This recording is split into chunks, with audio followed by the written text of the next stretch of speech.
What I got, you can't buy.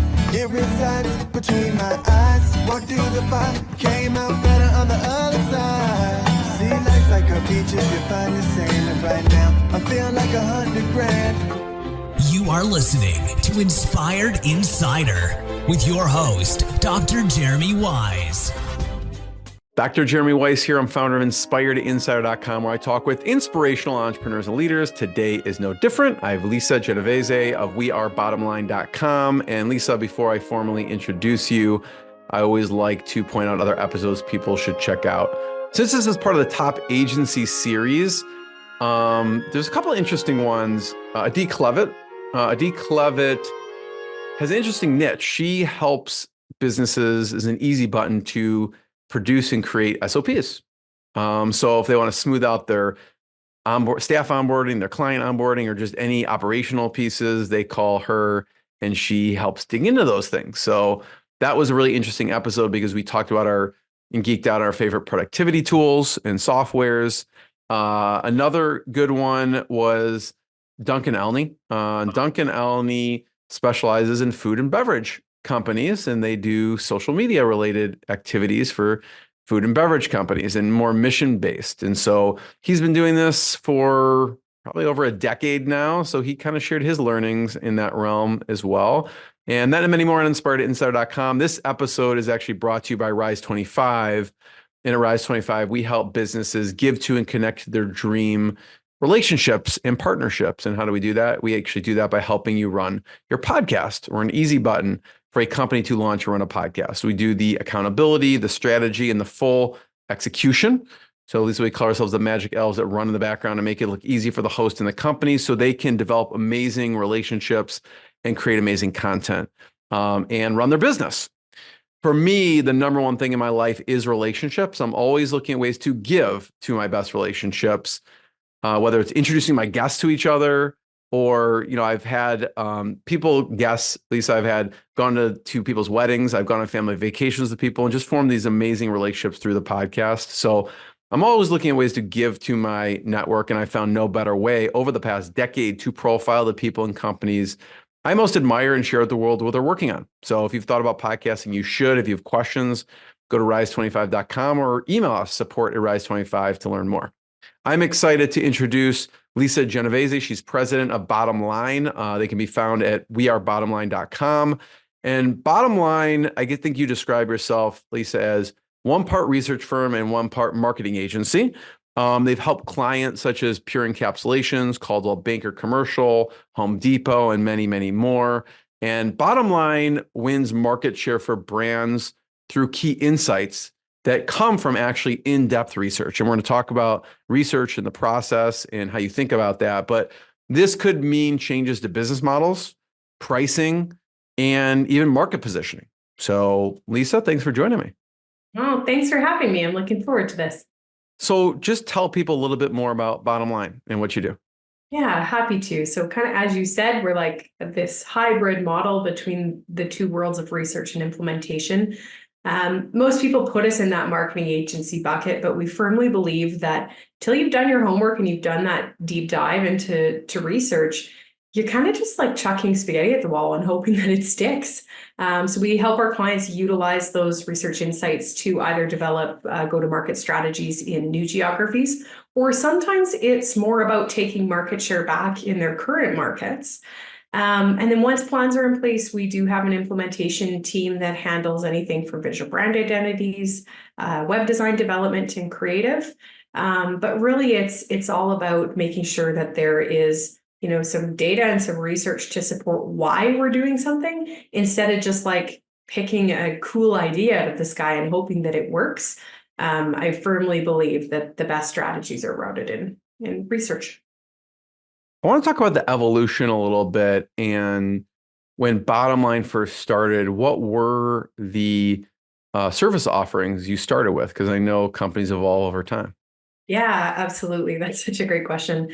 When I first started out, like any startup, it was very just like widespread anything marketing. So we would help with, well, it was mostly me doing a lot of strategy work, working with clients to develop new messaging. Sometimes it was new creative, a new website, new pieces of marketing collateral. And how that really evolved was that the agency I worked for before starting BottomLine, they didn't do research, and they only focused on one market vertical as well. They were, fine selling the same strategy to competing, in this case, it was IT firms. And I just wasn't. And I firmly believe that there had to be a better way. And that's why I left and started BottomLine.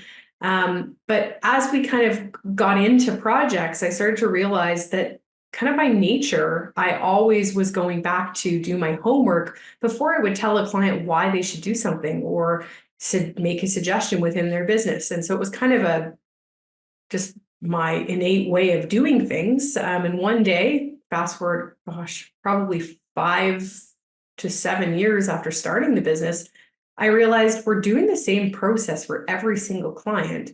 Why are we not charging for this work? And why is this not like a formalized process that all of our clients go through?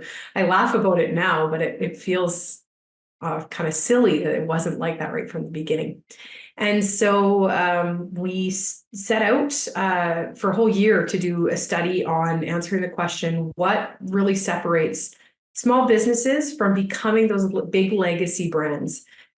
What separates the wheat from the chaff? And we did a really interesting thing internally where everybody gave their hypothesis on what they thought was going to be the outcome of this study. And I am very happy to say I was wrong just as much as my team was wrong. So we all guessed that it was going to be access to opportunity or capital, fill in the blank. And it wasn't any of those things. It really came down to what we now call our impact principles or our impact pillars. Those things don't cost money at all. It's more about changing your mindset, changing your positioning around those 5 things. And so, yeah, that's kind of in a nutshell. Talk about the impact pillars. Yeah, no, I'd be happy to. And so with those impact pillars, so the first bit of the study was qualitative research, just to understand what were businesses challenged with, why were they finding that they weren't getting to the next level, and then we had to prove that why. And it came down to things like remarkability. So what made them drastically different than their competitors? And it couldn't just be price-based. It had to actually be something drastically different that they did. Greater purpose was the next one. So when I talk about greater purpose, people often think I'm talking about, giving back to charity or, social impact or, B Corp.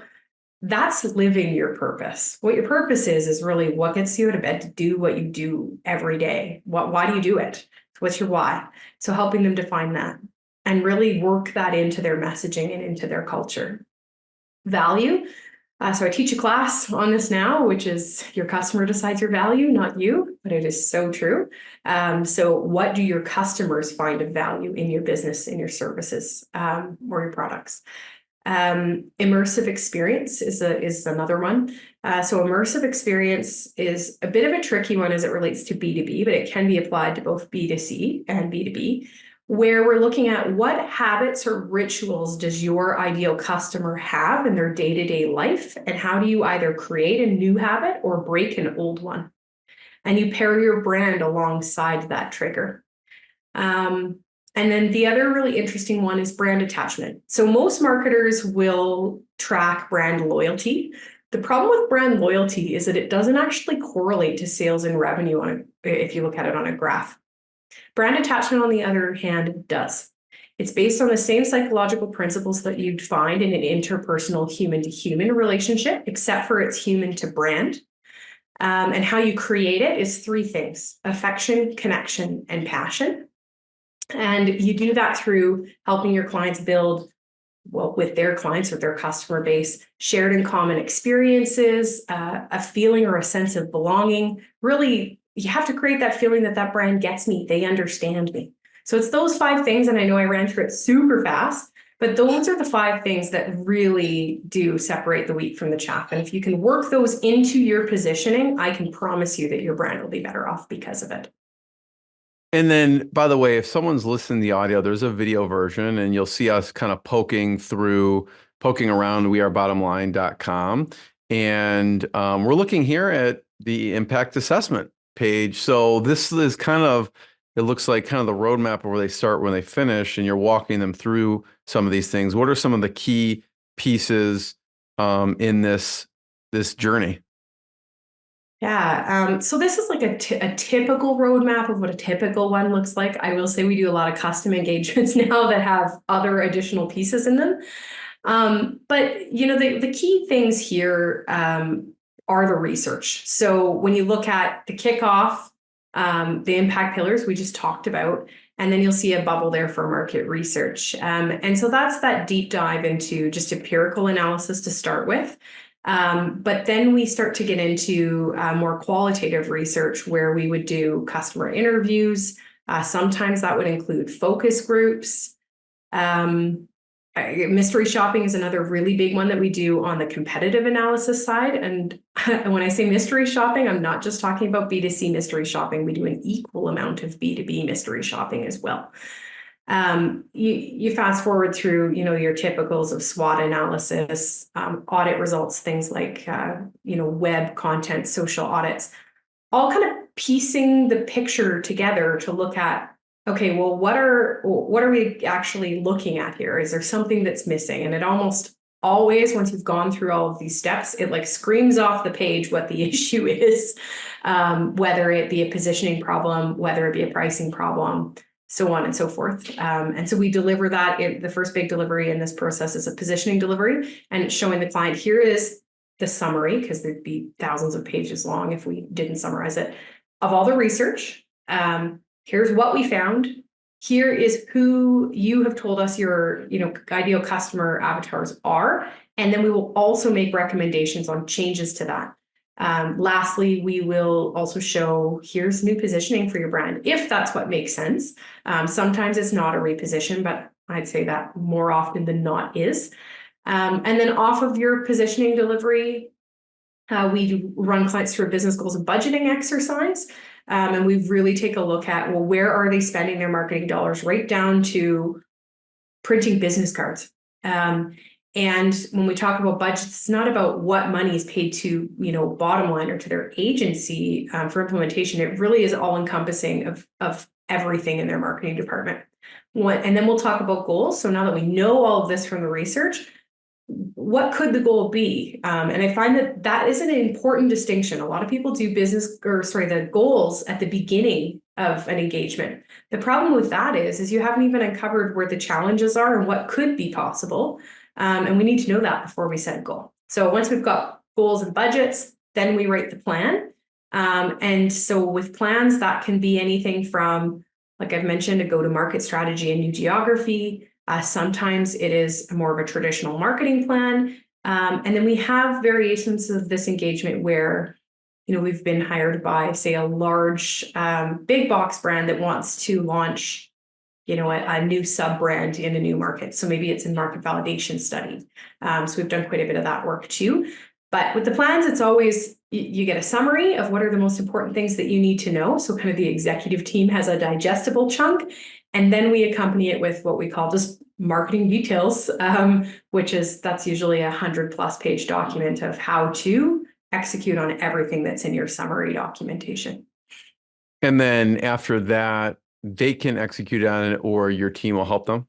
Absolutely. So we've got clients that have full in-house marketing departments that just come to us for the impact assessment process. And then we have others where it is, you know, a mix of their team and our team executing. And then we've got a third option, which is clients that don't have any form of an internal marketing department and they want us to do everything.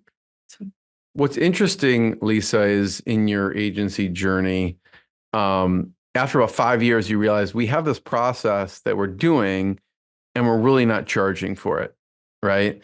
And then you decide, okay, we're going to charge for this thing. How do you decide at that point on the pricing? And then how do you position against what you were doing before as the service?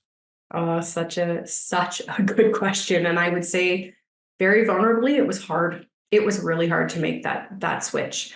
I wish I had a great answer, but I'd say that we fumbled through it for a few years until we started to, pun intended, drink our own Kool-Aid and go back to the basics of doing our own mystery shop, doing our own competitive analysis to understand what are other agencies charging, what other service offerings are other agencies bundling in with this. And what was cool about that exercise that we learned is that there really wasn't another agency out there, and even to date, because we do it now on an annual basis, nobody else is doing what we do in quite the same way. It's more pieces of what we do that have been broken off into different service offerings, et cetera. And then the pricing was the other really big piece where I found we were actually priced way too low in comparison to the competition. I would say even today's date, we're still on the mid to low side of what people are charging for these type of services. But we're a little bit more thoughtful about it now and more purposeful about it, because I want to continue to have the service be accessible to a mid-sized company. So a lot of the names that you read off at the start, that's great. But we work with lots of clients who say, we're not Home Depot. We don't have, a $5 million budget to spend. We've got a $500,000 budget to spend, or we've got a $50,000 budget to spend. And we still want to be able to help those clients. I wish I could say it's been perfect in the sense that we haven't been able to come up with something that suits, a startup budget. So we haven't been able to kind of go there, but at least keeping it attainable for a mid-sized company for sure. I know in the beginning, for something like that, we just want to get data, right? What did you start off charging in the beginning just to get data to see, okay, we've never charged for this before. We just want to improve the process and get some data. Totally. So we were charging $5,000 for an impact assessment at the beginning, which I'm like,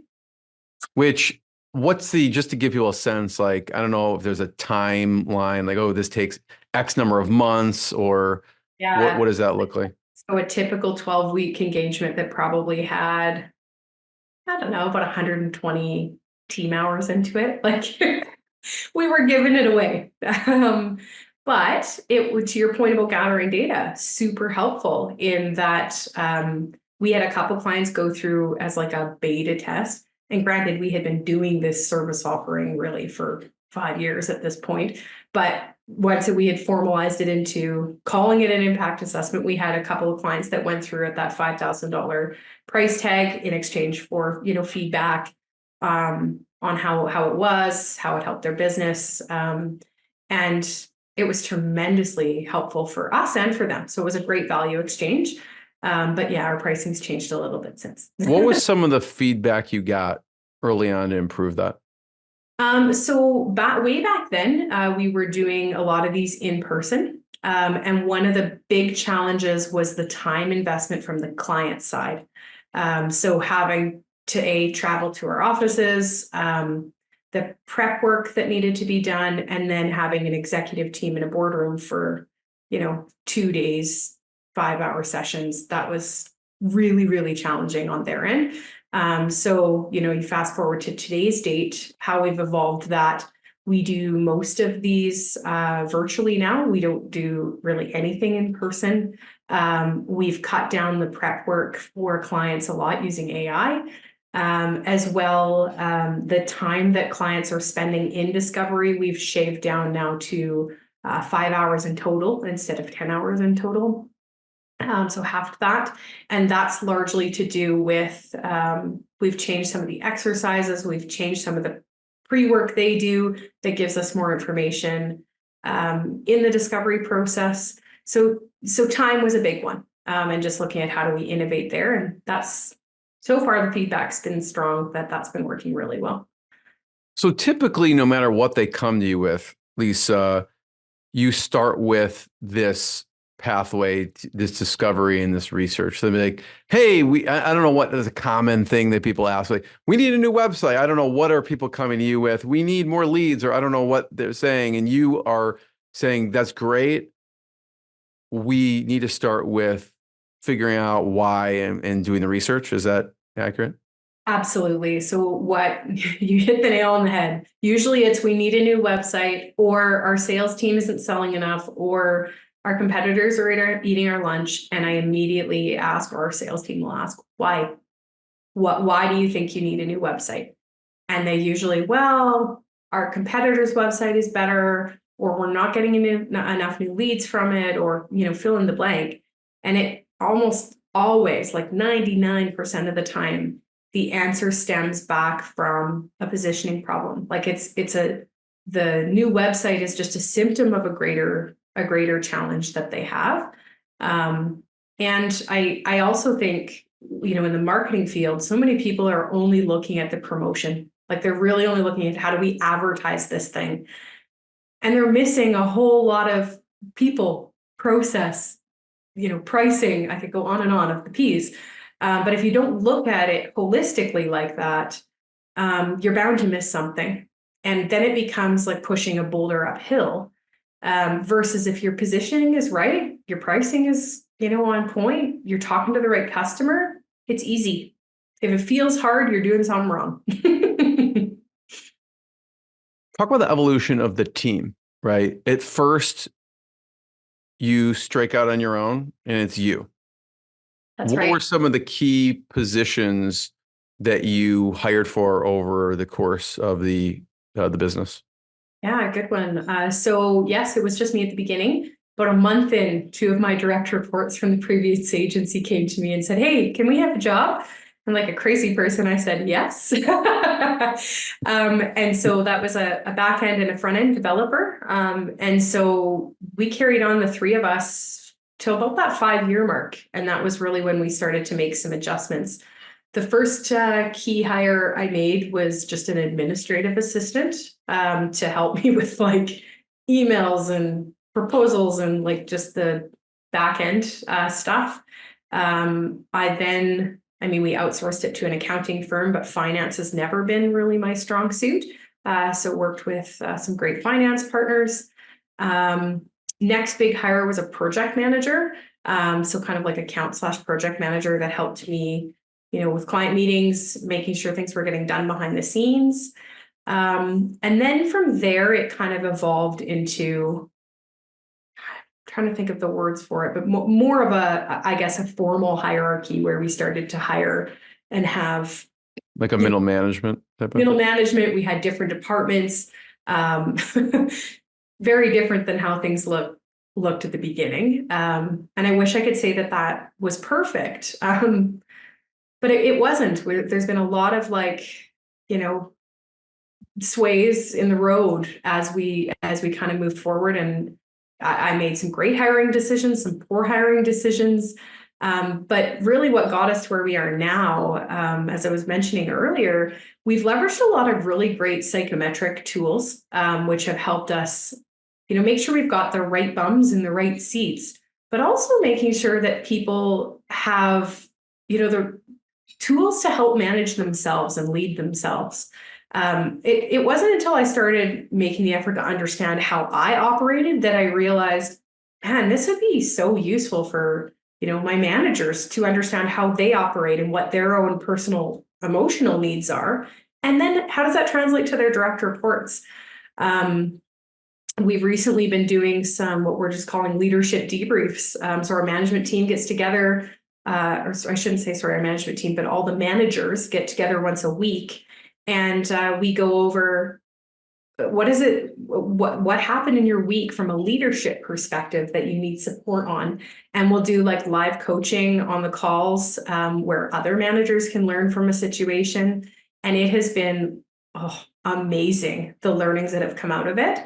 And our team has really embraced, so that the psychometric we use is called predictive index, and really embraced that as part of our culture, where people will understand what one another needs, both from a communication standpoint as well as just a workflow management standpoint. And we had a lot happier people and a heck of a lot better progress and productivity because of it.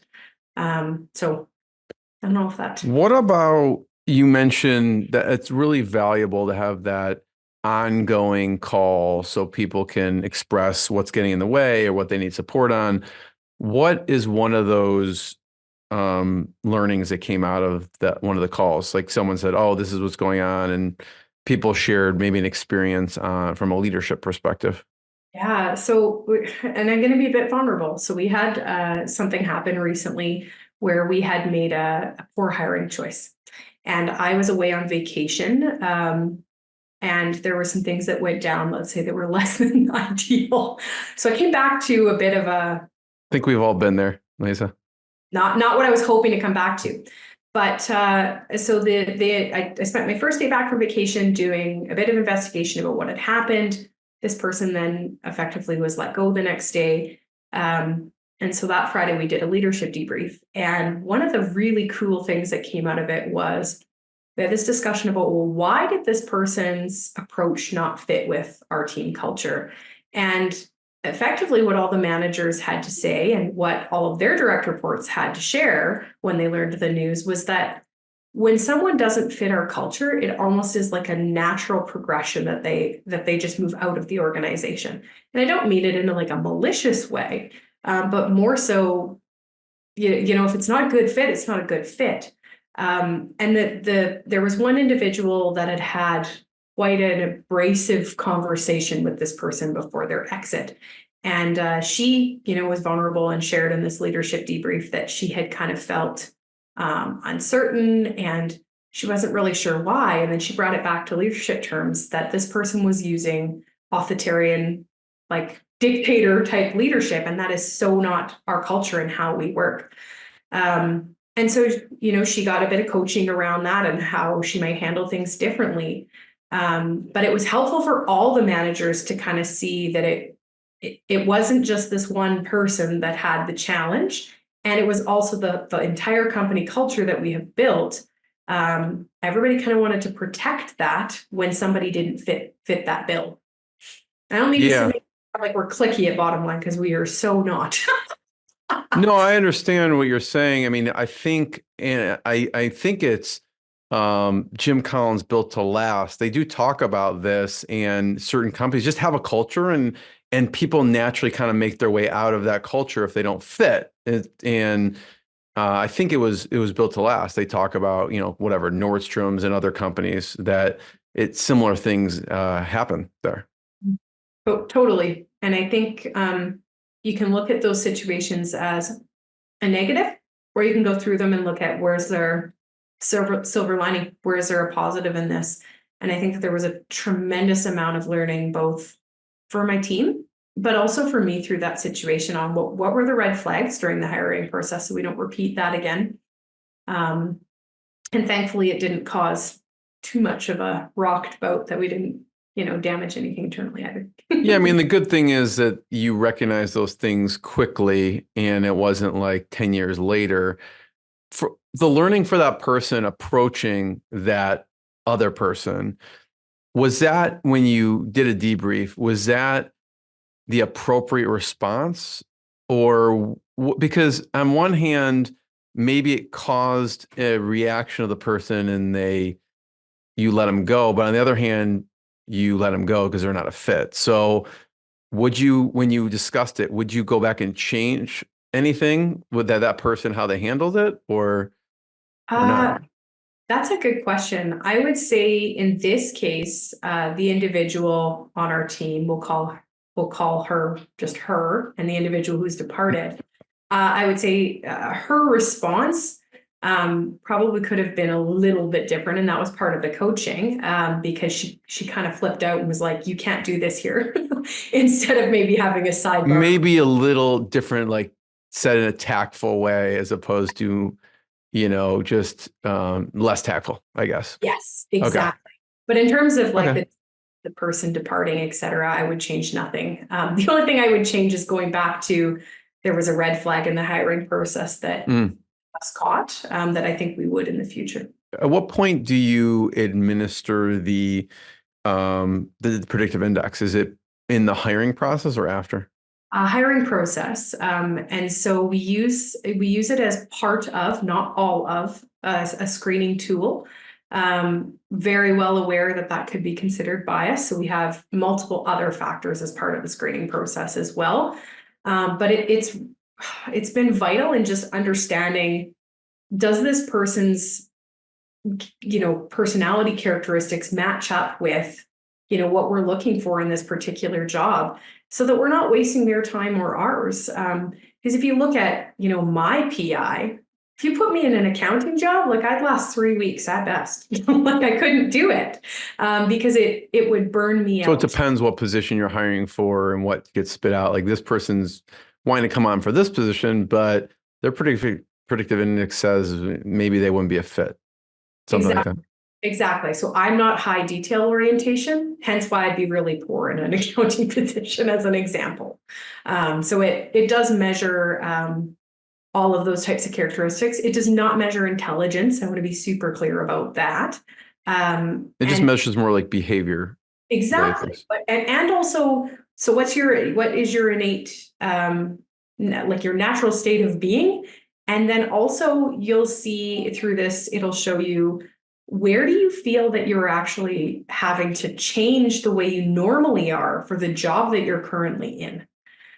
So again, if you put me in a kind of accounting role, you would see that my detail orientation is having to stretch so far that I'm going to burn out at some point. Or I'm going to be really grumpy and cranky. So, yep, you've got it up there. That's the exact tool I'm talking about. And it's been pretty fundamental. One thing, Lisa, you shared, which I think is really interesting, you've said a few times, is mystery shopping. And talk about how you do that internally, because I think it's really valuable to think about that as a company in general. Yeah. So the most simple way to do it is really figure out, okay, what answer am I looking for? Or what am I trying to evaluate? Then you're going to develop your backstory and your targets. And then you'll draft what are the questions or the things I want to find out about in what sequential order. What's super important about when you do your mystery shop is making sure that you're comparing apples to apples. So you're asking the same questions of each of the companies that you're shopping. And then where possible, record, because our human brains cannot remember every little detail. And although it may feel insignificant at the time, often can be that one, golden nugget that you overlook. So we try, if we're doing like an in-person mystery shop, most of our team will actually have a recorder used legally. I want to be clear about that. Or if we're doing, a phone. Well, oftentimes it sounds like you're mystery shopping your own clients too. So you have, approval from them, I assume, to do that. Absolutely. Absolutely. But yeah, that's the key thing. Just make sure it's an apples to apples comparison. And you can find, oh my gosh, the things you can find out are crazy. I have a fun story actually about mystery shopping. So we did some work for a debt solutions company that's here in Calgary, and they have a location in Edmonton. And their greatest challenge was that they would have a tremendously high conversion rate on booking an initial appointment. So they were running a digital campaign. But after that appointment was booked, they had like an 80% no-show rate. 80%. And they wanted to know why. So they hired us to figure that out for them. And I will never forget the day that we placed the recorder down this was back when we were doing them in person, but recorder down on the boardroom table, and we played that tape for their CEO. Now, the reason why people were no-showing is their receptionist would call to confirm the appointment. And she was a little bit crusty and a little bit not the nicest person to talk to. People were already scared about coming into an appointment, such as settling their debt with the government. Of course, they're not going to want to come to an appointment where they feel like they're going to be judged and have to deal with a prickly receptionist. So what's cool about that story, though, is they got her some customer service training, and I think she still even works there to this day.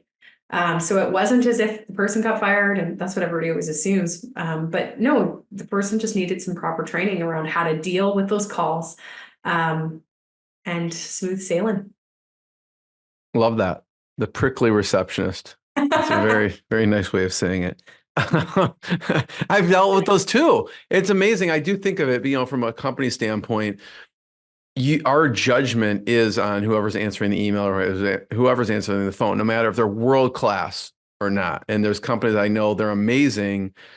And when I've called, I've dealt with a prickly receptionist, and it sours the experience. It makes me not want to do business with them. And it's kind of unfortunate. I mean, And people aren't usually going to say something; they're just going to leave. You know, so it's so important. Each touch point is important. Totally. Totally. I'd love to highlight a little bit more and share what, we went through the process. Thanks for sharing kind of how research applies to business and how the process works.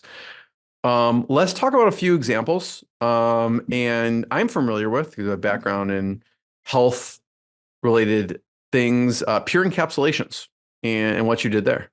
Yeah, happy to. So Pure, they're a Nestle Health Sciences brand. And when they came to us, they were really struggling with their digital footprint and uptake on some on the practitioner side, but a lot on their D2C work.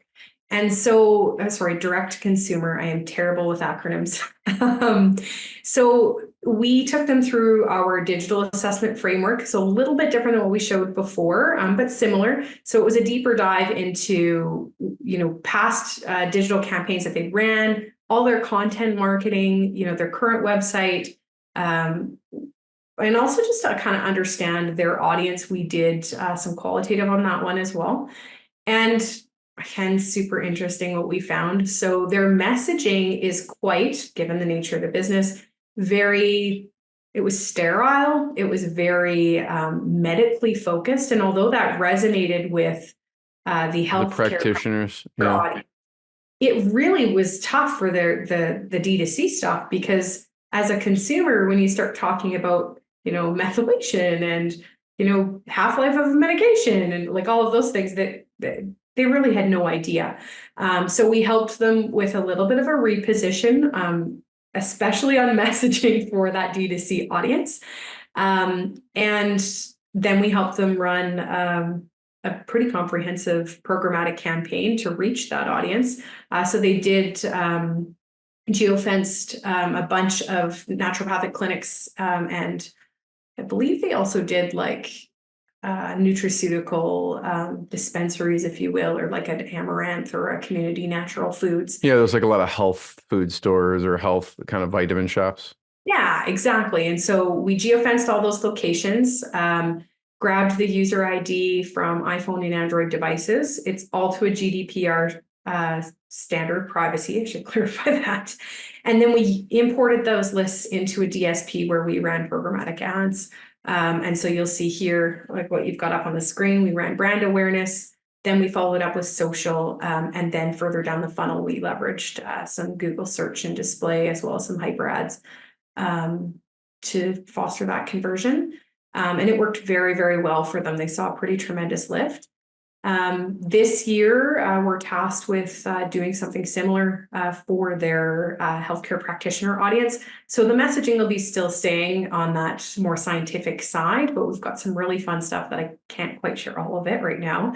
We're going to be rolling out for them this year to just further build their HCP audience as well. With this example, Lisa, were they trying to drive people to stores to get it, or were they able to get it on a website somewhere? Great question. So there's actually 3 places. So this was a big thing that has been a bone of contention internally for them. They do sell through Amazon D2C. You can buy through e-commerce, as well as you can buy in a retail environment.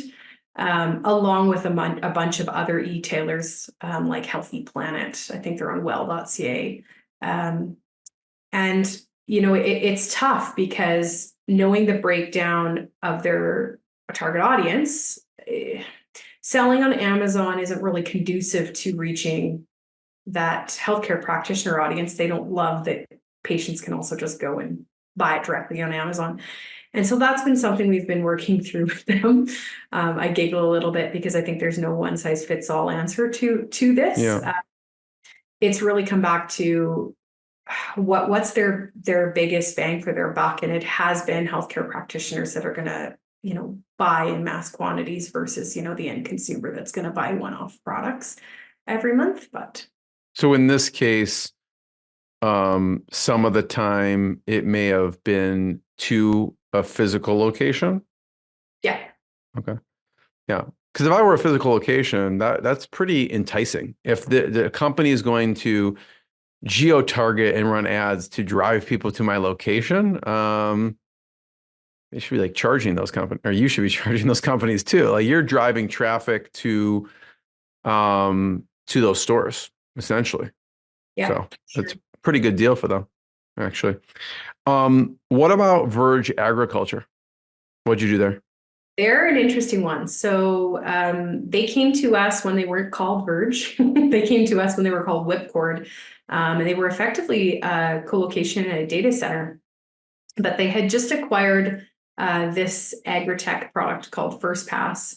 And well, at that time, they weren't really sure what to do with it. So we took them through an impact assessment, helped them kind of pull apart the layers of the onion on, is this going to be something that they package alongside Whipcord services, or is it going to be something else? It ended up being something else. So we helped them develop the Verge brand. Came up with obviously new name, new position, new visual brand identity. And then we did a second impact assessment where we helped them bring it to market in multiple different continents. The first one was, I always mix this up.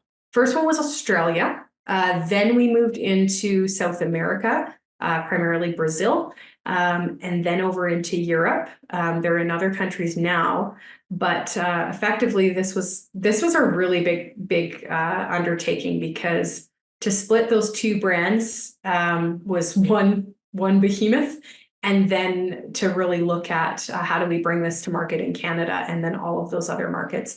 And it happened in a very short time frame. We did that work in 18 months and had them in all those continents in 18 months, which felt like blow your hair straight back. That's a lot. But it was fun. So some of the kind of key pieces out of this project as well. So their target audience, of course, was farmers and larger scale farming operations. And I think I mentioned this to you, that I came from an agriculture farming background. I grew up on a cow-calf operation. And so this one was kind of near and dear to my heart. And we did a lot of the qualitative in person. So we would actually go, out to the fields, have an interview with a farmer. So he'd hop down off of his tractor. We'd sit on the tailgate of the truck, do the interview, record it, come back to the office. So that was really fun. Another big thing that we did when they were promoting Verge in the different markets is they did like tailgate or toolbox barbecues during harvest season. So they would invite all the neighbors to come in and they'd show a little bit about Verge, and then they would like legitimately do a wiener roast off the back of the, tailgate of the truck. And they did some contests where we gave away branded Yeti coolers that said Verge down the side. So that was all fun. We changed it a little bit depending on the continent. So that worked really well in Canada. In Latin America, we tried to, again, tie in some of that Latin culture. So those were kind of the research bits and bobs. But the other thing that we did on this one that was like a big project and a big milestone was they wanted to showcase video. And with their product, it was really challenging, like on a computer screen, and you're even seeing it here, to actually demonstrate, well, what is First Pass and how does it work?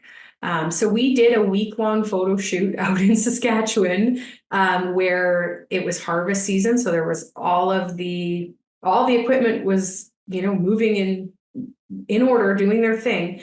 We captured all of it on video, and then we had videographers get in the cabs of either the tractors, combines, you name it.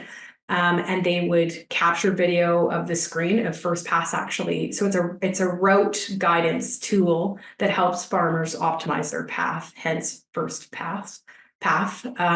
It's got a new name now, but back then that's what it was called. And anyways, we captured First Pass in its real form working. And it helped them so much on the other side of connecting the dots for farmers, for them to actually understand, how is this going to work in actual practice? Instead of them just like whipping out an iPad with some photos of it, they could actually show through animation. Here's what this actually looks like, and then here's what it looks like in the cab of the tractor using it. So That's really cool. Lisa, I have one last question. Sure. And I would love to hear a lesson from growing up on a farm. But before you answer that, I just want to point people to wearebottomline.com to learn more. And actually, while you think of that, I was watching this video. I came across this video the other day and I loved it. And if you're watching the video here, there's a video, I guess it's Brandon William channel. I don't know the person, but it's farmers versus bodybuilders. And they go through a series of competitions to see who's stronger. It's fascinating and it's fun. So anyways, talk about lessons from a farm. Oh my gosh, that's awesome. I gotta go find that video. Oh my goodness, so many things, but I would say the value of hard work and the value of community are the two really big things that stick out to me from my childhood. Right from an early age, we were expected to, get out of bed and I did chores every day before I went to school. But learning that routine and that What time were you waking up and what were the chores? Usually 4:35-ish. My bus picked me up at 7:04 every morning to go to school. So it was usually a combination of, feeding cows, feeding horses, checking waters, all of that fun stuff. But yeah, the lesson definitely was just the value of hard work and that hard work always pays off. And then the value of community too. I spent a lot of time in 4-H as a kid. And some of those relationships that I built, I still have to this day. And I think back to, public speaking, what we're doing right now. Public speaking was a requirement as part of 4-H. You couldn't advance to your next year if you didn't do your public speaking component. I hated it at the time, but it's been really helpful to me in my career now. So those are my two big ones: build good relationships and work hard, and it always pays off. What does the morning routine look like now? I'm assuming you don't wake up at 4:30 still. No, not anymore. Quite that Good. early. You deserve to sleep in at this point. No, but Lisa, I just want to be the first one to thank you. Everyone, check out more episodes of the podcast. Check out wearebottomline.com to learn more. And we'll see everyone next time. Lisa, thanks so much. Thank you. What I got, you can't buy. It resides between my eyes. Walked through the fire, came out better on the other side. See, life's like a beach if you find the sand. And right now, I'm feeling like 100 grand.